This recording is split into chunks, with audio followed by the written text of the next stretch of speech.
Welcome to the RNL Revolution Nothing Less show. Today is October 21st, 2021, and this is our 75th episode. My name is Andy Zee. I'm the host of the show, coming to you from Los Angeles, California. And I'm Sunsara Taylor. We at the RNL, the Revolution Nothing Less show, are about exactly what our name says. Real revolution and nothing less. We base ourselves on the new communism that's been forged by the revolutionary leader, Bob Avakian, and on the ongoing leadership that he is providing to make this revolution, both at the website revcom.us and through this show. And Sunsara, this has been yet another crazy week in revealing the potential in this situation for something very good or very bad. You know, the sharpening struggle has been taking shape in Congress as the Democrats have been trying to expose the fascist attempt to overturn the election on January 6th, in that absolute insanity, which the Republicans are refusing to participate. Subpoenas are being discussed and contempt charges are being discussed. At the very same time, the Republican Party, these fascists under Donald Trump, are all around the country engaged in vicious fights to make the centerpiece of their program the illegitimacy, Sunsara, of the election of Biden. And at the same time, this has gone all the way down into the depths of society, with school boards around the country being, meetings really coming to fistfights over vaccine mandates, over transgender rights, over critical race theory. And you're seeing this great divide in society.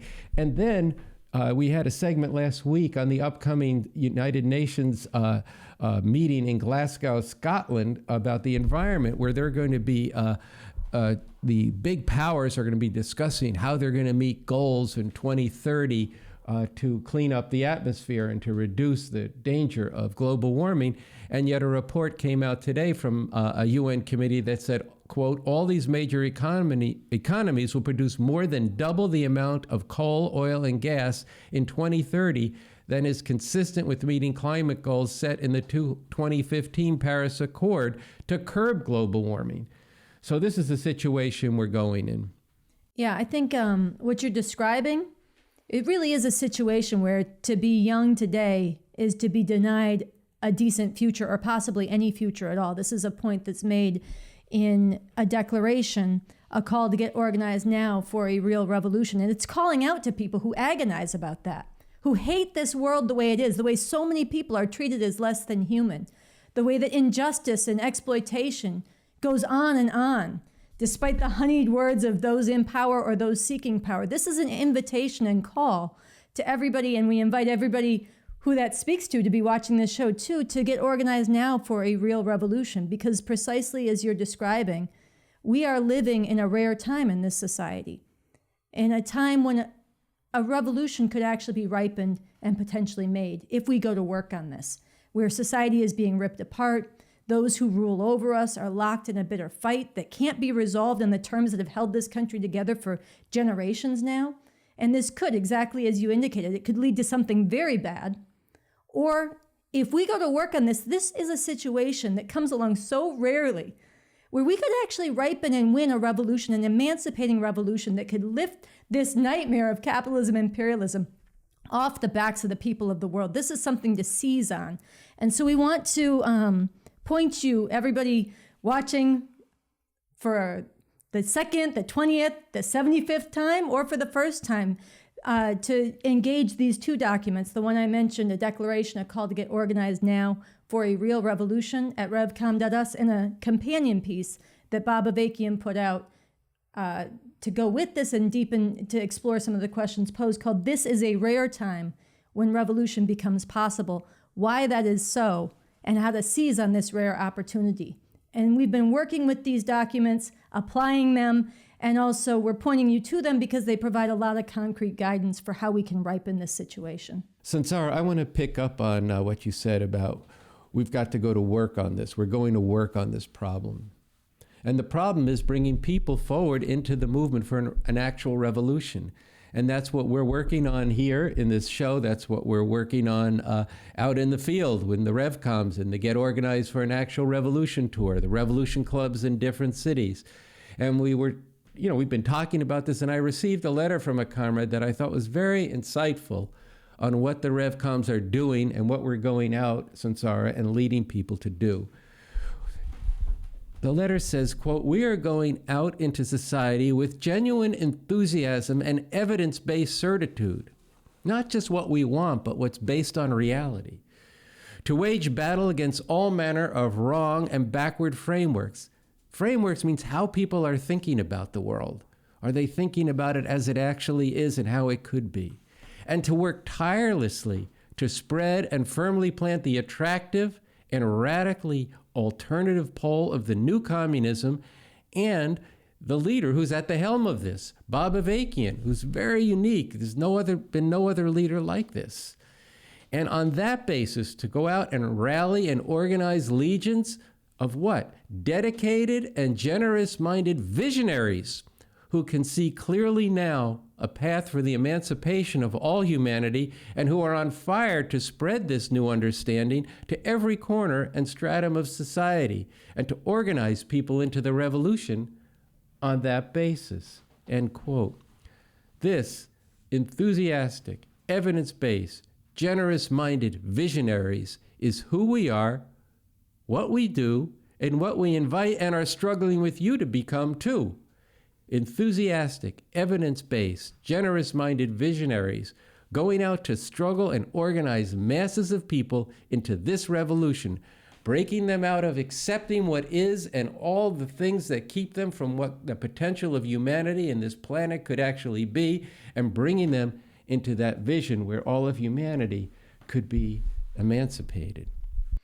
Well, I really like that that quote from that letter. It has a lot packed into it, and I think in different ways we'll bring some of what that means alive in our episode today. And we should work with that too going forward beyond today. But let me run down today's show. We're going to have a excerpt from a great event that Andy, you did together with Cornel West up in Harlem in New York City at Revolution Books. It was on the 60th anniversary of Frantz Fanon's The Wretched of the Earth being republished. We'll tell you a little bit more about that when we get to it. We're going to bring you a segment from the speech Bob Avakian gave, from which we take the title of our show. The speech is called BA Speaks, Revolution, Nothing Less. And we're going to bring a segment called A Radically Different and Far Better World is Possible. From there, we're going to get into some of the backwards, ludicrous, insane, and really harmful thinking that's being spread around COVID and against the vaccines. That should be a lot of fun when we get there. And a couple other things along the way. But to get us started, we want to bring to you an illustrated segment. It's a reading of a recent piece from Bob Avakian that's on our website, revcom.us, called Why Do People Believe the Most Outrageous and Ridiculous Nonsense? Wild Distortions of Reality, Deadly Illusions of Painless Progress, and the Urgent Need for a Real, Scientifically Grounded Revolution. Let's go to that now. Why do people believe the most ridiculous and outrageous nonsense? Wild distortions of reality, deadly illusions of painless progress, and the urgent need for a real, scientifically grounded revolution, by Bob Avakian. We believed in some of the most fantastic things that you could ever imagine. Malcolm X commenting on the, quote, theories of the Nation of Islam. Malcolm was not using the word fantastic in this statement to mean something like really great. No, he was saying that the doctrine of the Nation of Islam is pure fantasy and leads those who follow it to believe the most ridiculous and outrageous things. At another time, it would be worthwhile getting into some of these fantastic things and how they fly in the face of actual reality and lead away from what must be done to change reality in the interest of all oppressed people and ultimately humanity as a whole. The doctrine of the Nation of Islam also is in conflict in significant ways with traditional Islam, founded about 1500 years ago by Muhammad bin Abdullah in Arabia.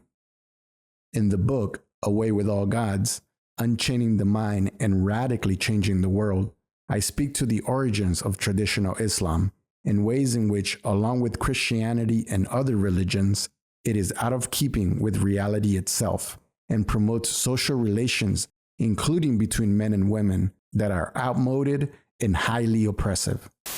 Here, I'm going to focus on this question. Why did Malcolm X, for a time, why do people today who, like Malcolm X when he joined the Nation of Islam, are searching for the reason that they are treated in such terrible ways and the world is such a terrible place? Why do people who desperately need to understand the world as it really is in order to radically transform it through an emancipating revolution, why do so many believe some of the most fantastic things that you could ever imagine?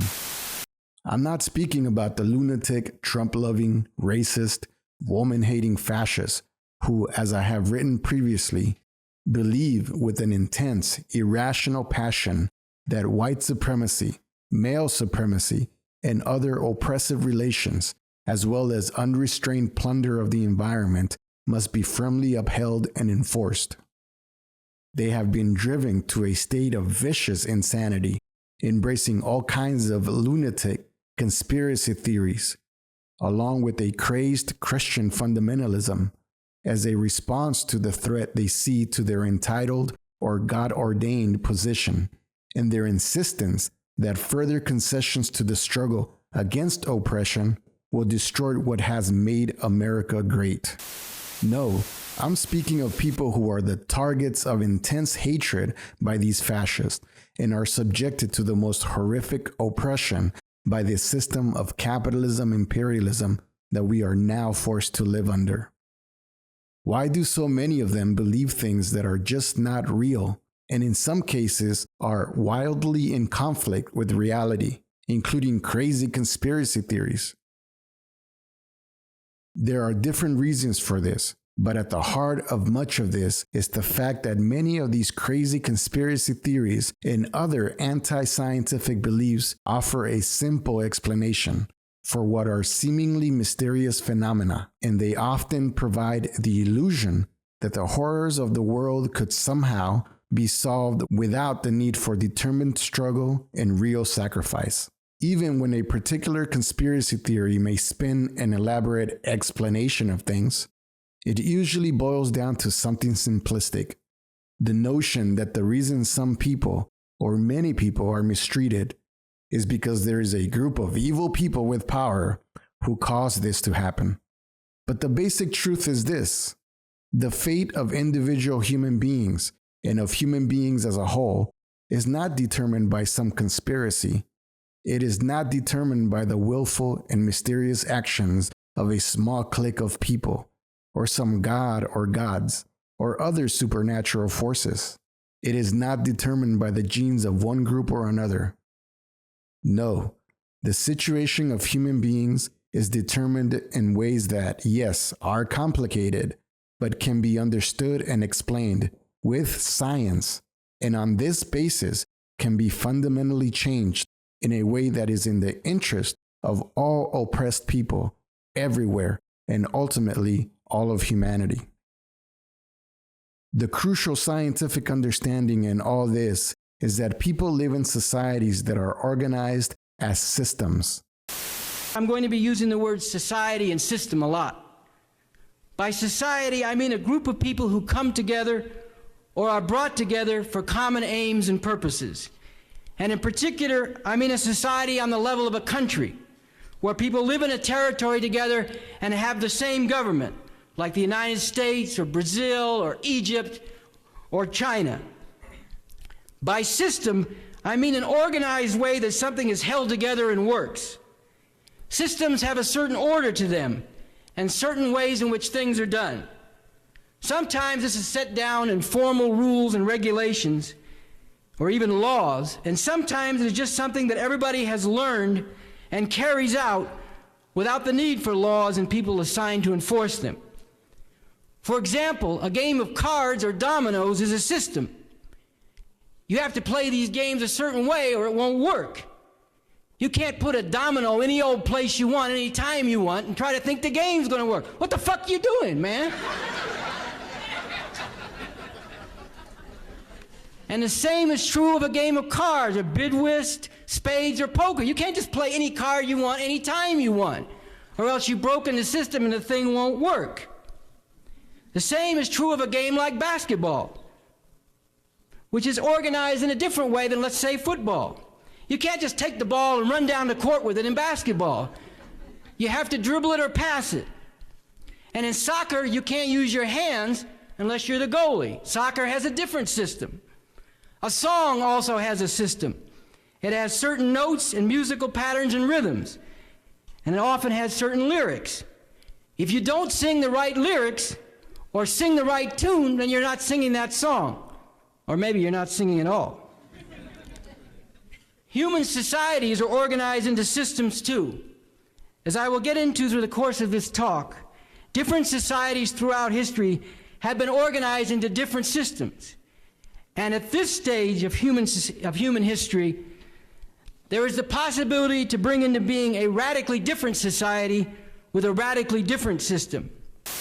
People live in societies that are organized as systems. Systems that are grounded in the ways people interact with each other and with the rest of nature in order to meet their basic needs and provide for future generations. And those systems have certain basic relations and ways of functioning that are independent of the will of any particular individuals or groups of people, even those who occupy the dominant position within those systems. Today, we live under the system of capitalism imperialism that dominates the world and is the fundamental cause of the terrible suffering of not only masses of people in this country, but the masses of humanity throughout the world. It is possible to put an end to this suffering, which is not only life-stealing and spirit-crushing, but is also completely unnecessary. But this is only possible by coming to a scientific understanding of how this system actually works and how the very workings of this system have led to things to the point where the revolutionary overthrow of this system and its replacement by a radically different, emancipating system is possible and is urgently needed. In a number of works, I have gone into these questions in some depth.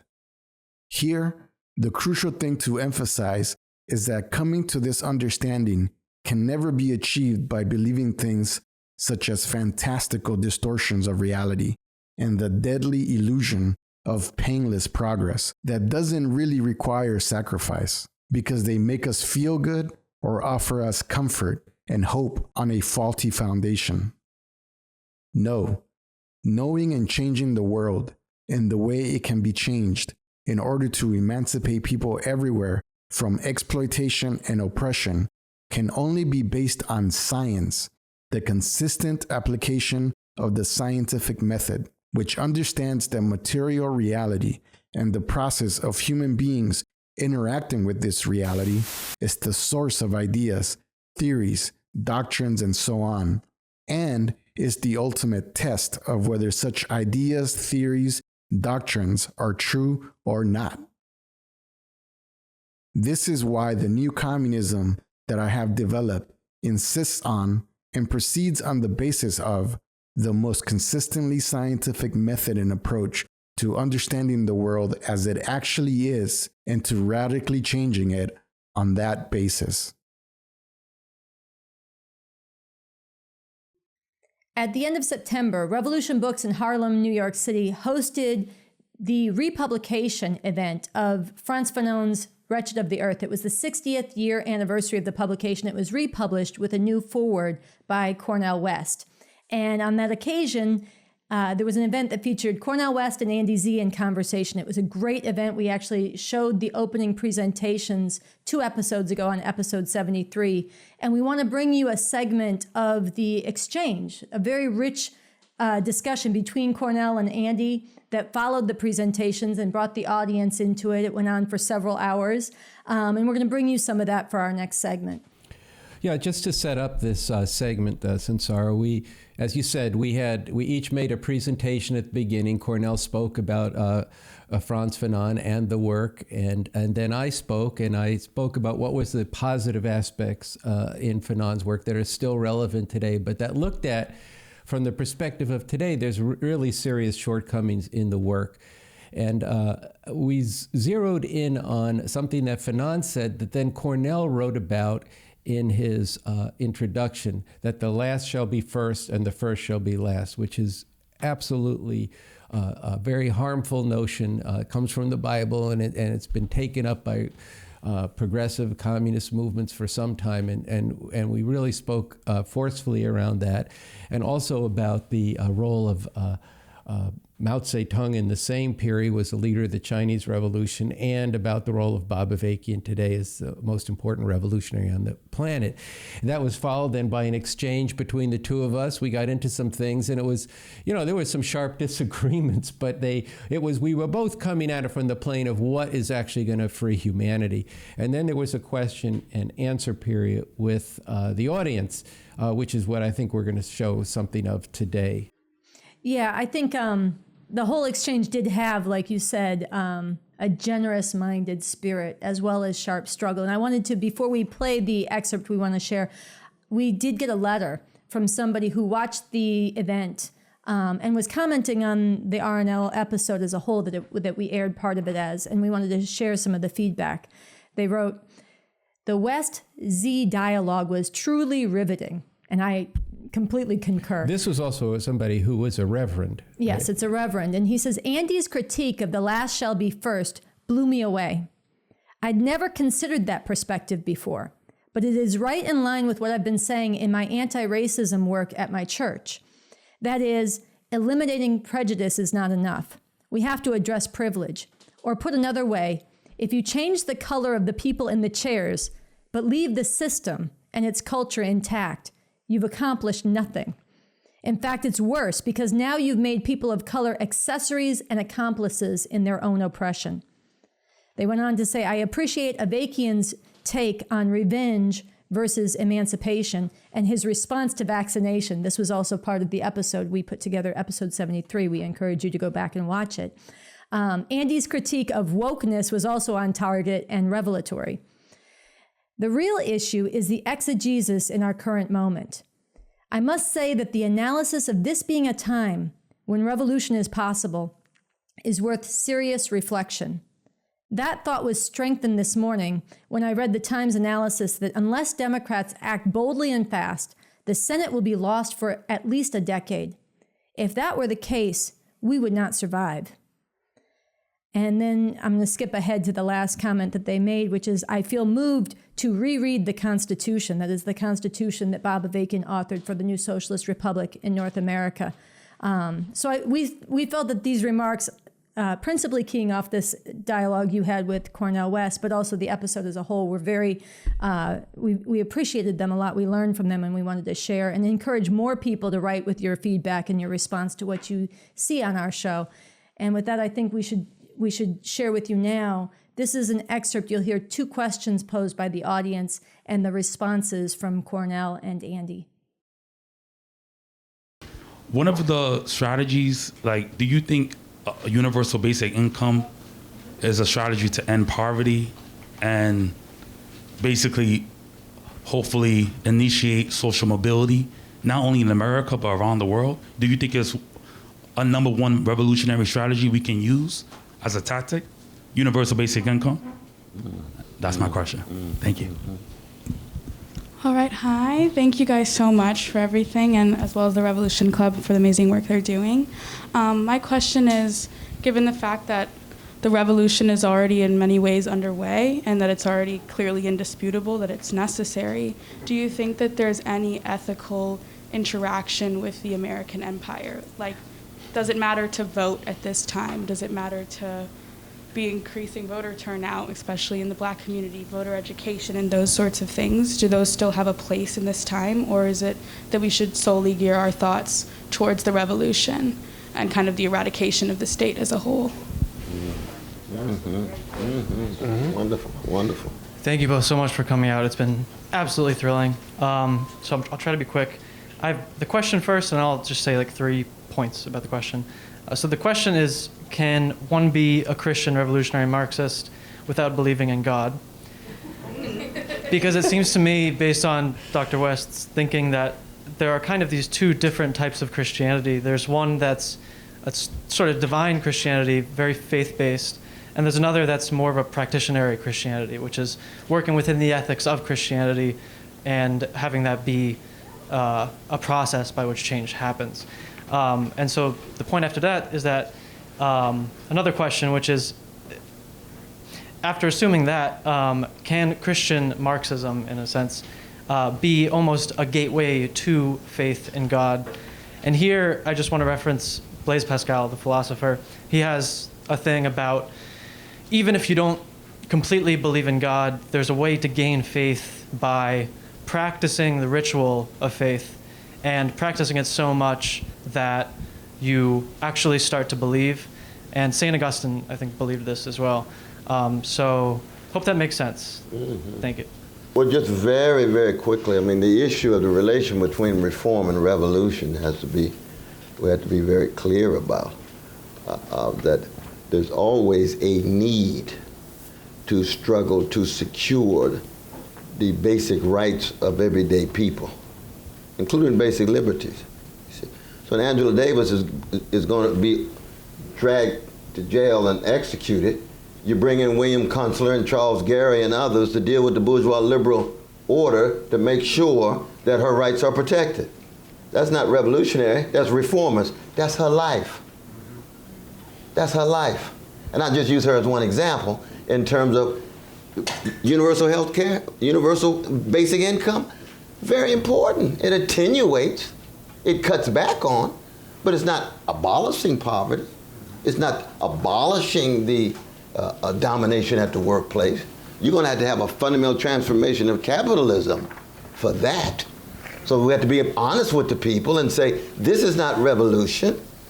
This is something short, but we care about you, and therefore we're fighting for you with a revolutionary vision. Now, the worst thing you could do is lie to the people and tell them, all you got to do is vote for so-and-so, you're going to be free. All you got to do is get this policy, and you're going to be liberated. No, that's a lie. But reform and revolution are very different things in this regard, you see. And same is true, therefore, in terms of voting, you see. When you say, okay, we want to vote anti-fascist for Biden, we know he's an architect of a crime against humanity with mass incarceration. We know he supported crime against humanity in Iraq. We know we can go on and on and on. Tell the people the truth. And then say it's an anti-fascist vote. We got neo-fascism escalating and so forth. And that was part of the dialogue with Brother Avakian and the others of just a few years ago. So voting is still important, but it's just one slice. Same is true. All of these different issues are significant slices, you see. The fight for women's control over their body, that's very important. Women's bodies and humanity is crucial, right? But that's not revolution. And so you just be candid in that regard, you see.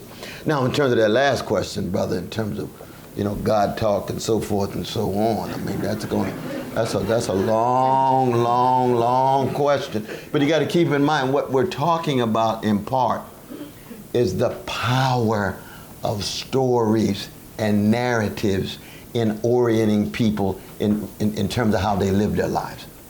You see, that all the God talk in the world is rendered in narratives, Hebrew scripture.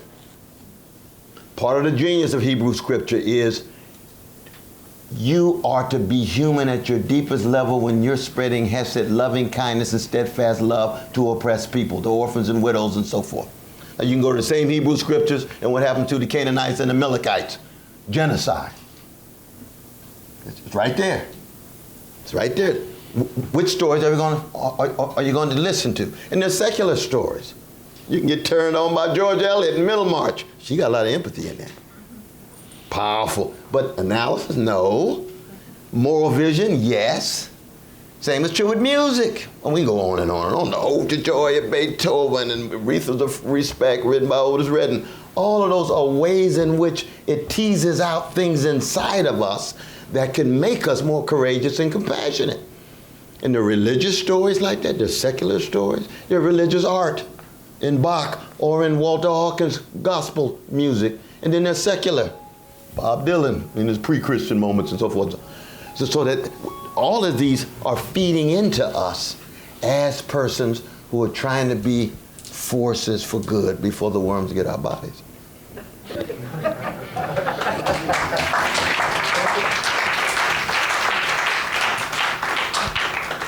Well, I know there's a lot of questions there. I'm not going to speak to that last point right now, except to say that Aretha had to change the lyrics from Otis Redding.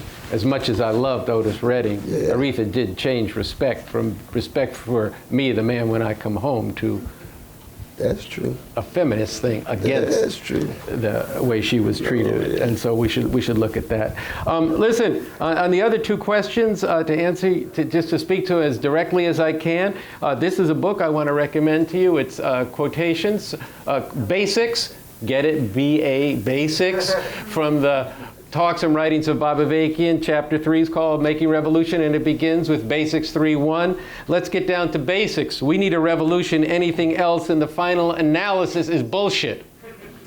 Now, that doesn't mean we don't unite with people in all sorts of struggles short of revolution. We definitely need to do that, but proffering any other solution to these monumental and monstrous problems and outrages is ridiculous, frankly.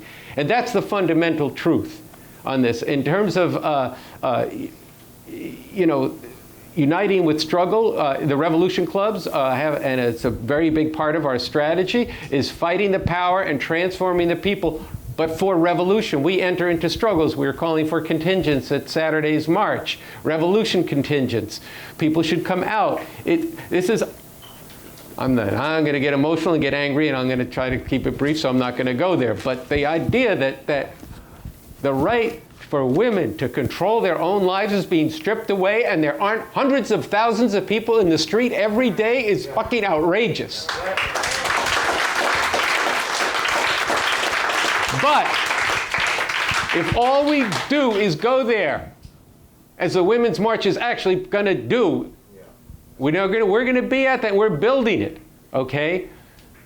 To feed into the next midterm elections, that is a loser, and that's exactly why we're in this situation, because they've continually played games with this system, and it is the people who want to be inside. I'm not going to get going, but I could really get going on this when I saw, do not bring coat hangers, don't come as handmaids, because that disrespects women of color, because women of color we've been dispossessed all along. Yeah, you want to know who's most affected by this? Women of color. That's who doesn't have the money in Texas to get to Oklahoma. Those are the mothers with 3 kids, but they got pregnant, and now they can't afford to be able to deal with that pregnancy. Voting is something that, under this system, that is giving your approval and legitimating a criminal dictatorship over the masses of people. Now, it is true that in the last presidential election, because we did not have the force that we needed to actually drive that regime out, and Cornel and myself were part of and Carl refused fascism. We tried to get millions of people to take to the streets to demand that the Trump-Pence regime be removed from office, and people said, no, thank you, we're going to keep voting. It did them a lot of good. They got exactly what Cornel said with Biden. And the most that Biden did, and Avakian wrote this in last year, he said, is he bought some time. But Avakian wrote that before the inauguration, he's going to fail miserably, and you can see that happening now, not just because he's whatever his personal deficiencies are. It's not about that, actually. Just like the problems in Africa are not about that people are corrupt. The people got into are corrupt. It's a system that does this. It's a system. You have to understand what you're facing. That's why revolution is necessary. So yes, in that election last year, we said vote against Trump. And we said, yeah, you got to vote against Trump, not in a symbolic vote. You had to vote for the Democrats, so that, and that was just barely enough. Believe me, if it had been closer, these fascists would have won, and they're still creating the structures right now and the delegitimizing of even a concept of truth, such that they're preparing to seize power again in these next elections. So no, we've got to organize now for an actual revolution. That is the most important thing you can do. Now, if people are rising up and struggle, yes, unite with them, but bring to them revolutionary understanding. You know, people say it's impossible. But people always say that about revolution before it happens, and they say, well, I knew that was inevitable, you know. But you know, no, you've got to actually work for it. And you're going to we're going against the tide here. I mean, I'm glad that there's a sympathetic audience, but that's not most of society right now. And even here, I'm sure a lot of you got a lot of questions about, who is this guy talking about all this kind of stuff? Is that really real? Is it really possible? Would it really be better? Could we actually win? You know, what's it for, what's it about, and how do we do it? These are big questions. We've got to get into them now. But anything else is really, in the final analysis, bullshit, because nothing's going to, you have to get rid of the system. You have to cut the cancer out and push it over here and then build something else. And that's the importance of the Constitution, because you got to put something in place that's actually going to go to work on solving these problems. You know, you think men are going to be angels the day after the revolution? Well, they're going to be transformed through the course of the revolution, but there's still going to be a lot of patriarchy sitting in the heads of men and women. You know, and particularly in these third world countries, you know, patriarchy is largely enforced by the mother-in-law. Just telling you, that's how it is. And so there's a lot of deep stuff that we have to uproot, but we can uproot it because we can understand it. And that is a way of giving you belief here that you can actually do what needs to be done, and can make you hopeful about the future when you see people taking up and rising up and struggle.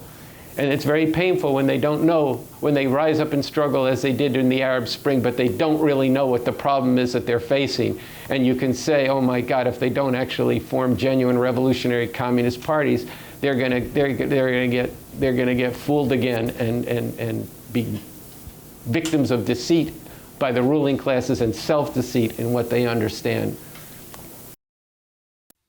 So that was a taste of the exchange between Andy and Cornel West at the event up at Revolution Books in Harlem on the 60th anniversary of the publication of Frantz Fanon's Wretched of the Earth.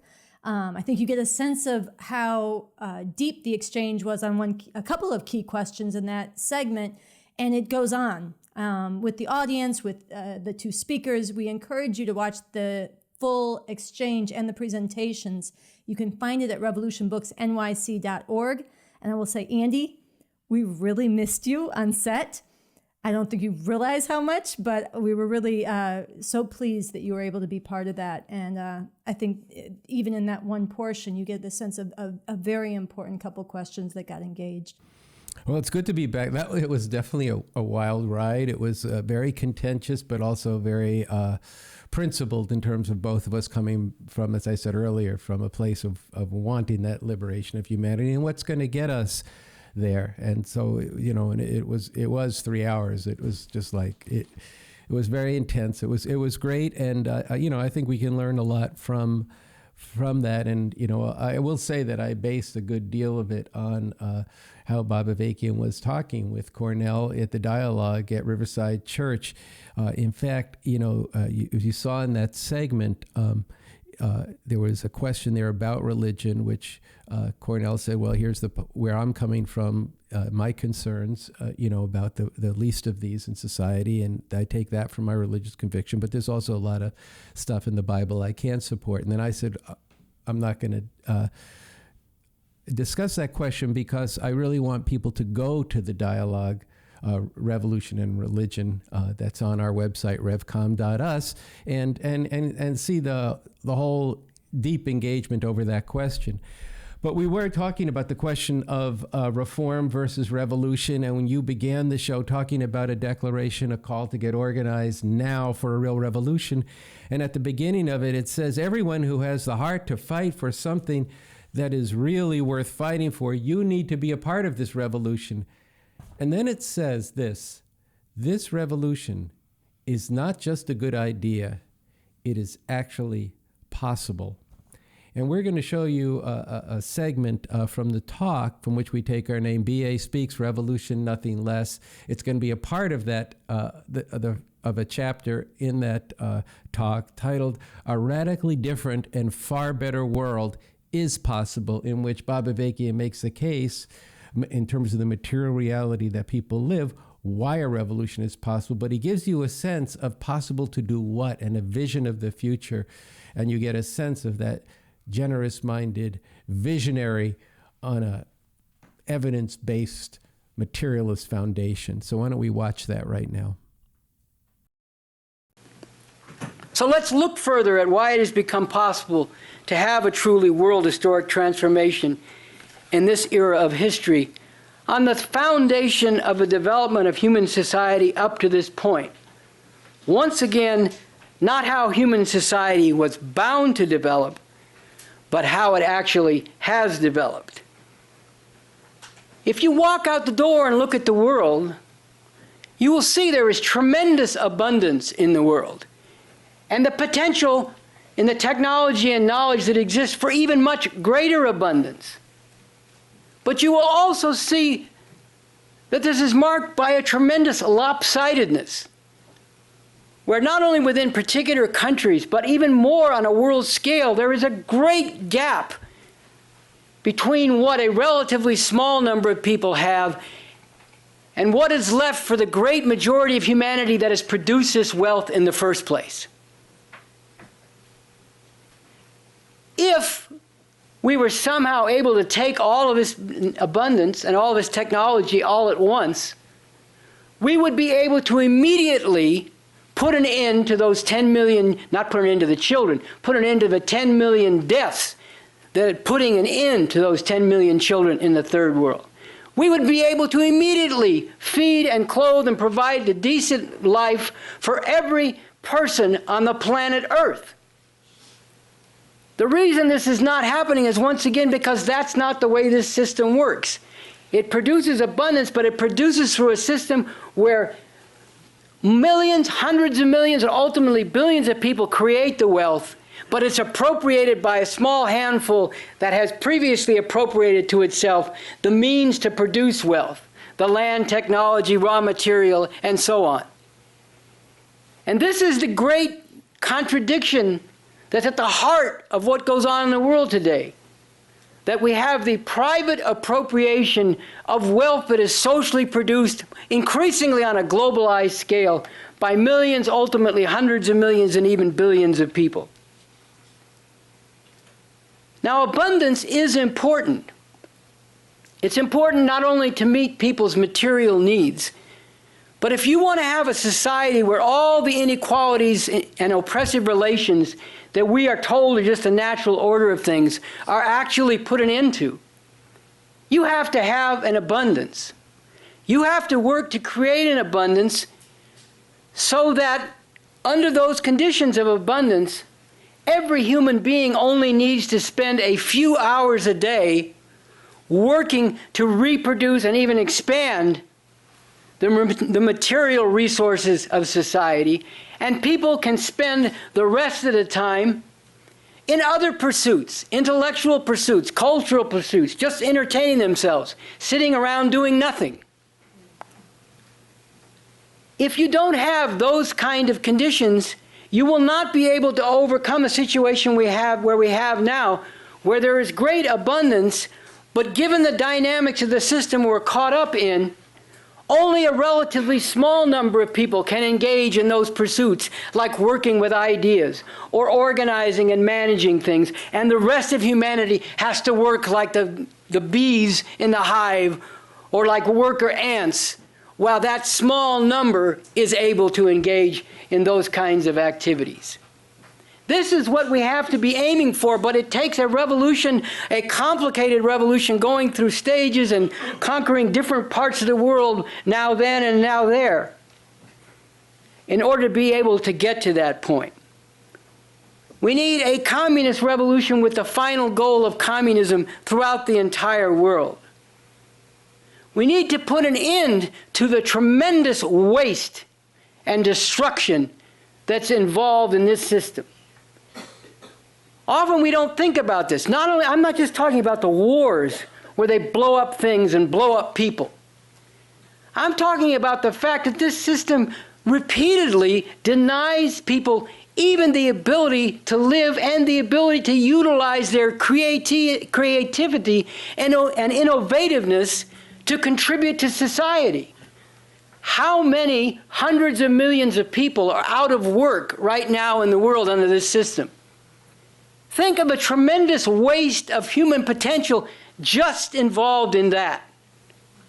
Think of all the youth in the inner city of these countries who could be using their creativity and innovativeness to contribute to the betterment of human society and the further emancipation of humanity.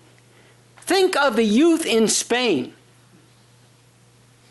A few years ago, Spain was considered to be a thriving capitalist country. Do you know that today, for people under 25, 50% are unemployed? And for the country as a whole, 30% are out of work? Think of the waste of humanity involved in that, caused entirely by the workings of this system. It's not like these people don't have the capacity to do things, to contribute in many ways to society. It's they're denied the ability to do that by the workings of this system. And this is what we need to put an end to by transforming society and advancing to communism. There has been a tremendous development of knowledge among human beings, of productive potential, of technology, but it's all monopolized by a small handful in rivalry with each other, and it leads to this tremendous waste and destruction.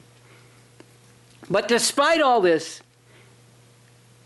and in the context of all this, there is now, for the first time in the historical development of human society, the basis on which people oppressed in many different forms, and people truly seeking an end to oppression in all parts of the world, can actually unite, as they could not do in the past, to deal with the real problem and aim, in fact, for the abolition of all relations and all forms of oppression and exploitation. This is the great truth, a profound truth with this system, and those who rule in this system cover over and work to keep people from even seeing the truth, the profound truth that it does not have to be this way. A radically different and much better world really is possible. So we began this episode with the segment from Bob Avakian's recent article, Why Do People Believe the Most Ridiculous and Outrageous Nonsense? And here we want to zero in on one of the most harmful and destructive concentrations of this ridiculous and harmful nonsense that people are caught up in today, which is the tremendous amount of anti-science, anti-vaccine, really COVID-enhancing and spreading lunacy that is writ large in society, not just among the fascists, but among many of those who are oppressed and degraded, who these fascists would just as soon see killed off, Black people, oppressed people, and others. And Bob Avakian has come out swinging on this question as well. He's had a whole series of articles taking on the need for vaccines, vaccine mandates, the safety of them, and a lot of the rampant individualism bound up with people's refusal to get vaccinated, and much more. We urge you to go to revcom.us and read these pieces. What we want to do now is bring to you one of these pieces from BA. It's narrated by and illustrated by the RNL, the Revolution Nothing Less team. And he's taking on some of these celebrities. In particular, he's keying off of Nicki Minaj, who spread a lot of misinformation and a lot of doubt about these vaccines and doubled down when challenged by it. And so you'll see he keys off of this, and we want to let you watch it right now.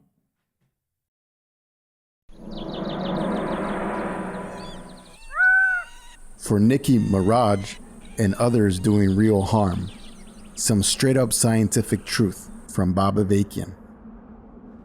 Discouraging people from getting vaccines keeps the COVID pandemic going and killing more people, especially more Black people.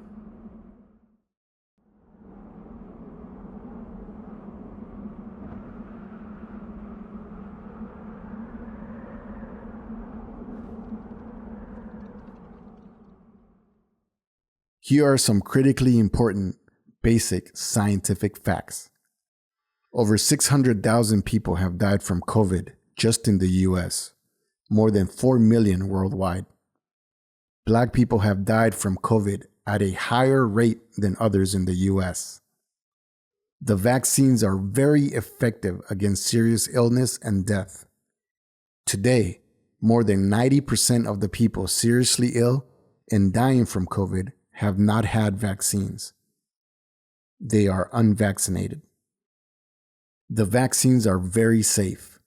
Tens of millions of people have gotten the vaccines in this country, overwhelmingly without any serious negative side effects. Hospitals around the country are strained to the limit with unvaccinated people who are seriously ill and dying from COVID, to the point where these hospitals often can't deal with patients with other serious conditions, including some emergencies like heart attacks and strokes. If you are someone who influences people and you don't know the scientific truth about COVID vaccines, how they are crucial for saving lives and dealing with this pandemic, the least you can do is not spread dangerous disinformation about this.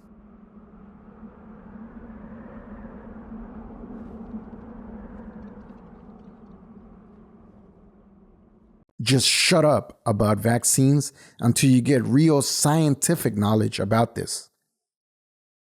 That goes for you, Nicki Minaj, and any similar swollen-headed celebrities and assorted hustlers, posers, pimps, and other ignorant fools who are out there spreading ridiculous rumors and anti-scientific garbage about the vaccines, singing the same tune as those racist, woman-hating fascists in the Republican Party and professional liars on Fox News who'd be happy to see a lot more black people and other people of color dying. So continuing with this theme and taking from the title of Bob Avakian's article, Why Do People Believe the Most Ridiculous and Outrageous Nonsense and the Wild Distortions of Reality? You saw in that last video a quick picture of Kyrie Irving, a great basketball player who's on the Brooklyn Nets. Kyrie is not just a famous basketball player, but he's infamous for saying the earth is flat.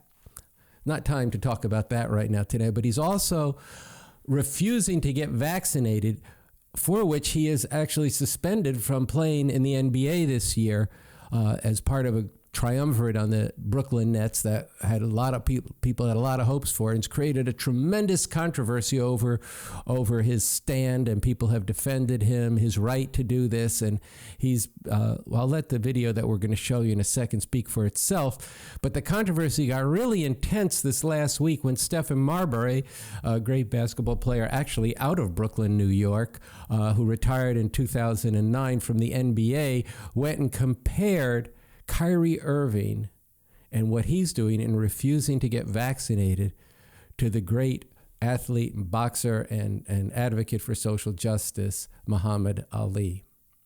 So inspired by the work of Bob Avakian, one of members of the TheRevComs social media team made this short video.